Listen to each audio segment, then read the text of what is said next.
One way to ensure that your blog gets good search engine rankings is to make sure that it has a sitemap. And there are various ways that you can create a sitemap for your WordPress blog, but I'm going to show you one of the simplest ones in this video.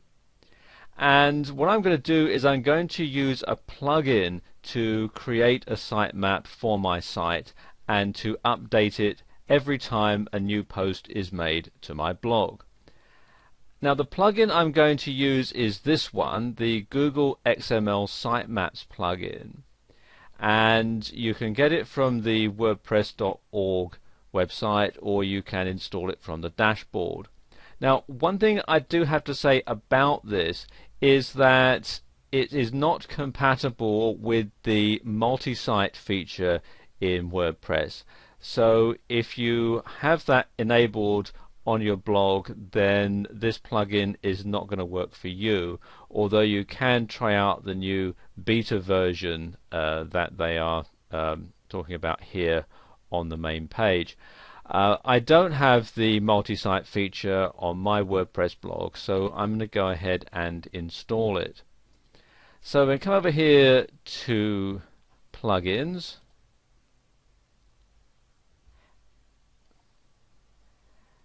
and click here where it says add new,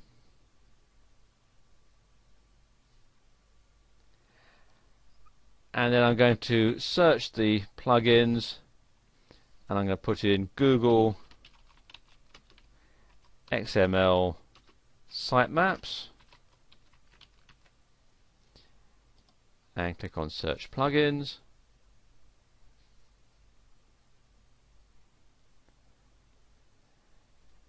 And this is the one that we want, and at the time that I'm recording this video it's version 3.2.6, and click here on install now and click on OK, and there we go, it's installed. So I'm going to click here to activate the plugin. And there we go, plugin is activated. Now I need to configure it. So if I come down here to Google XML Sitemaps and then come here to settings,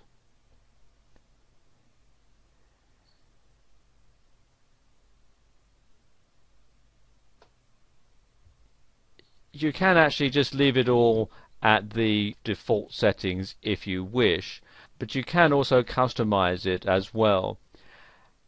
We're going to leave it here, write a normal XML file, which is your file name, and this is very important, so leave that checked. And you can also write a gzipped file as well. You will want to make sure that your sitemap is rebuilt if you change the content of your blog. You also can enable this one here, manual sitemap building via GET request. Personally, I would leave that one blank. Now, update notifications, obviously you want it to notify Google about updates for your blog, and likewise Bing, ask.com. And you also want to add a sitemap URL to the virtualrobots.txt file, and this is actually very important. In some of the advanced options here, when you're just starting out, if it's a new blog, you don't really want to limit the number of posts in the sitemap. Newer posts will be included first. If you've got a blog that's been established for a while and you've got 300 or 400 posts on it, then you really don't need to have that indexed every single page, because some of the older posts aren't really going to be relevant. So you can insert a number of posts in there if you wish. Exactly how many is something you really want to simply use trial and error to find out.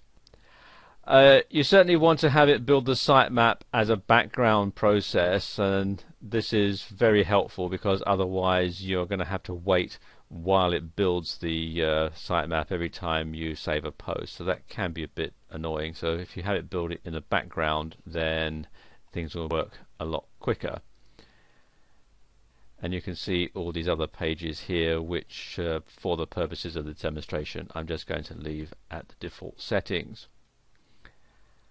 Again, you also got some things that you can either alter or change or leave alone. The post priority, I'm going to leave it at the default comment count,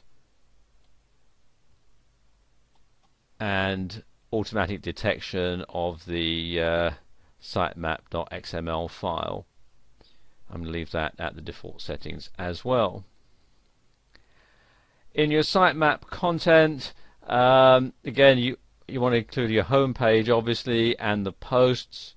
If you have categories, then you want to include those, and if you have authors that post regularly on your blog, you might want to include those pages as well. And include the last modification time, certainly. If you're going to exclude certain items, now for example, if you have a category that you really don't want indexed, if it's a lot of private posts that are password protected and so on, then quite frankly you wouldn't want those included in your sitemap, so you would include those in here. I don't have any, so it's blank, and the only category I've got is uncategorized, so I want to leave that included, so leave all that blank. Then we've got the change frequencies, and as it says, this is a hint and not a command, but you should alter that depending on the frequency that you make your posts.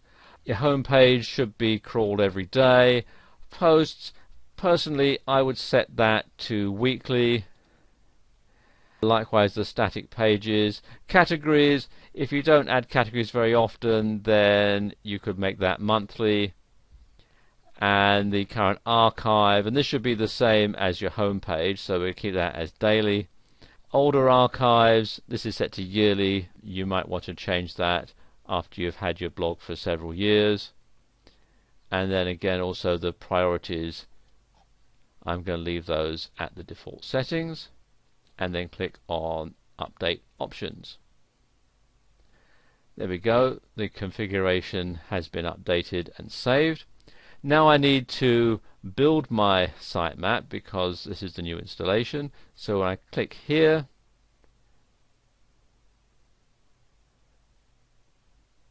there we go, it's now built the sitemap. And it's telling me the date, this is the date that I'm recording this video, and when everything was done.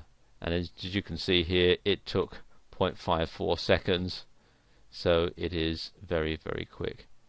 It is a free plugin, but if you do use it on a regular basis, they do like you to make a donation via PayPal. But there you go. That's how you can set up a sitemap on your WordPress blog.